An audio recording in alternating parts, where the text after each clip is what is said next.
Dans les salons du Sénat, le soufisme est à l'honneur. L'occasion de présenter la 12e édition du Festival de Fès de la culture soufie qui aura lieu du 19 au 26 octobre. Un moyen de découvrir cette spiritualité. Ce qui est important, c'est de pouvoir présenter le soufisme, qui est une spiritualité, qui est une philosophie, qui est une culture, eh bien, comme un patrimoine vivant, universel, qui appartient en fait à l'humanité dans son ensemble. Et aussi un art de répondre à un certain nombre d'interrogations qui sont propres à notre époque, qu'elles soient d'ordre spirituel, qu'elles soient de l'ordre de la place des femmes, de la relation entre les différentes cultures et les différentes religions, de la relation entre le travail, la société et la spiritualité.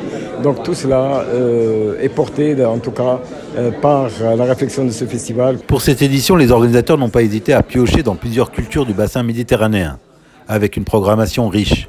En ouverture, par exemple, une création artistique autour de Chouchtari, prince des troubadours, avec Françoise Atlan, Kourou Penania et Marwan Haji. Cette année, pour la 12e édition du festival, le patrimoine immatériel soufi ainsi que les grands textes soufis sont à l'honneur.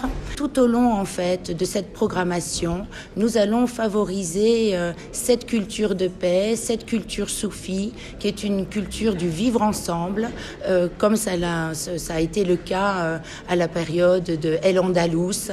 Et donc nous nous sommes inspirés de nos racines, de la culture soufie, pour élaborer un programme qui est programme d'aujourd'hui. Que ce soit les tables rondes, les récitals poétiques ou musicaux et même des ateliers sur les parfums, le festival promet de découvrir les multiples facettes de cette spiritualité.